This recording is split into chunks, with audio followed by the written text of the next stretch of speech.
অভ্যুত্থান চলাকালীন সময় মানবতা বিরোধী অপরাধ সংগঠনের যে অভিযোগ আনা হয়েছে তার বিচারের ৪৮তম সাক্ষী আলী আহসান জুনায়েদের জবানবন্দি গতকাল শেষ হয়েছিল। জেরা বাকি ছিল, আজকে জেরা সম্পন্ন হলো কিছুক্ষণ আগে। এইখানে যে বিষয়টা উঠে এসছে, উনি আন্দোলনের ধারাবাহিকতা অর্থাৎ 5/13/2013 সালে কোটা সংস্কার আন্দোলন কিভাবে নষ্ট হয়, পরবর্তীতে 18 সালে কিভাবে কোটা প্রথা বাতিল করেন তৎকালীন প্রধানমন্ত্রী রাগের বশবর্তী হয়ে, তারপরে 5 জুন 2024 তারিখে কিভাবে সরকারি ছত্রছায়ায় কোটা সংস্কারের আন্দোলনকে ব্যর্থ করার লক্ষ্যে পরিকল্পিতভাবে কোটা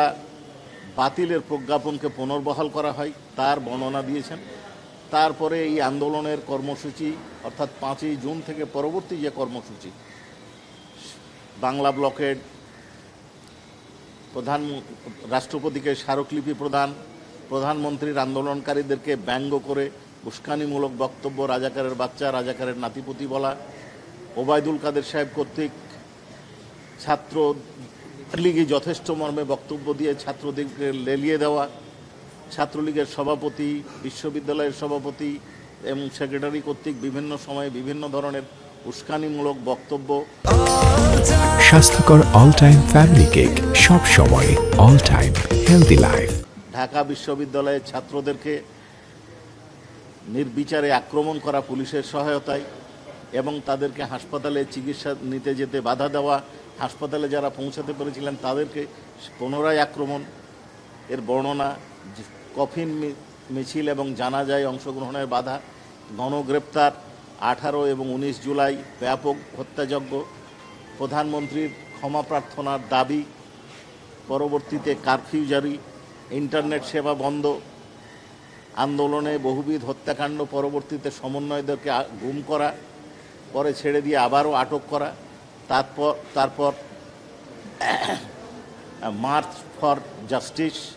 রিমেম্বারিং আওয়ার হিরোজের প্রোগ্রাম এবং সর্বশেষের আগে আরেকটা বিষয় আছে, ফেসবুক প্রোফাইল লাল করার বক্তব্য এবং সর্বশেষ এক দফার কর্মসূচি সরকার পতনের সাথে সাথে মার্চ ফর ঢাকা কর্মসূচি 6ই আগস্ট নির্ধারণ এবং পরবর্তীতে এগিয়ে এনে 5ই আগস্ট নির্ধারণ এবং সরকার পতনের যাবতীয় বিষয় উনি তুলে ধরেছেন এবং এই আন্দোলন চলাকালে কিভাবে নির্যাতন করা হয়েছে, কিভাবে নিষ্ঠুরতা দেখানো হয়েছে, এমনকি পরিচিত ব্যক্তি লাশ শনাক্ত করার সুযোগ না দিয়ে বেওয়ারিশ লাশ হিসাবে 114 জনকে দাফন করা হয়েছে তার বর্ণনা দিয়েছেন। এই বর্ণনার পর গতকাল জেরার আংশিক শুরু হয়েছিল, আজকে সম্পূর্ণ জেরা করেছেন। বিভিন্ন পর্যায়ে ওনাকে বিভিন্ন ধরনের প্রশ্ন করে ঘায়েল করার চেষ্টা করা হয়েছে, কিন্তু উনি যথার্থ এবং সুন্দরভাবে সাবলীল ভঙ্গিতে তার উত্তর দিয়েছেন। আমাদের এই মামলার দ্বিতীয় সাক্ষী শহীদ সৈকতের বোন সেবন্তী সেকেন্ড হাফের সাক্ষী দিবেন, এ হচ্ছে আমাদের বক্তব্য।